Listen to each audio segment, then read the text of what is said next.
Նայեք ժողովուրդ ջան, ջերեղից առաջ ասում եմ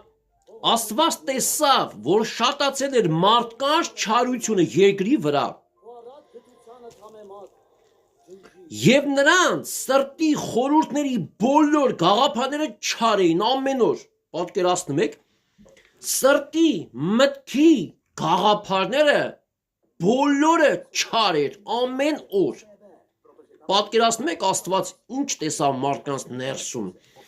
ամեն օր մարդիկ մտածում էին, խորում էին, խոսում էին, հռչակում էին միայն չարը, ասում սրտի խորհուրդները, ինչ խորում էր մարդ իր սրտի մեջ, բոլոր գաղափարը չար էր, և ամեն օր հասկանում եք, դրա համար Աստված տվեց ջրերեղ, որ այդ սերունդը վերանար երկրի երեսից, նայեք Մատթեոսում 15-րդ գլուխ Մատթեոսի ավետարան 18 խոսքից Հիսուսն ասում է բերանից դուրս եկող բաները սրտիցն են դուրս գալիս և նրանք են մարդին պղծում սրտից դուրս ելած բաներն են որ բերանից են դուրս գալիս սրտից են դուրս գալիս և դրանք են մարդին պղծում որովհետև սրտից դուրս են գալիս չար խորհուրդներ, սպանություններ, շնություններ, գողություններ, պոռնկություններ, սուտ վկայություն, հայոյություն, անեծք, հայոյանք,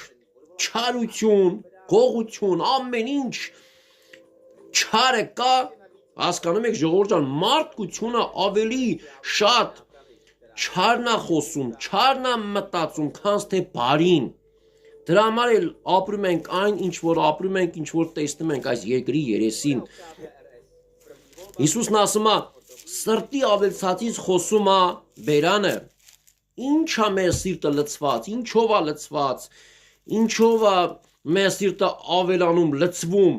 և այդ ավելցածից էլ մեր շուրթերը խոսում է։ Նայեք, առաջի Պետրոս թուղթ 2-րդ գլուխ ասում է արդեն գցեք ամեն չարություն, ամեն խաբեություն, կեղծավորություն, նախանձ, կռիվ, շպանություն, ամեն այդ չարը և նորածին երեխաների պես ցանկացեք այն անխարդախ կաթին, բանավոր, նրանով աճեք դեպի փրկությունը, եթե ճաշակել եք, որ Տերը քաղցր է։ Այսինքն ասում է ամենը թողեք չարը և վազեք նորածին երեխայի պես դեպի Քրիստոս դեպի Տերը սնվեք այդ անխարդախ կաթով, թողեք աշխարհի խարդախ կաթը, սնվեք անխարդախ կաթով, զանազանեք ձեր սնունդը,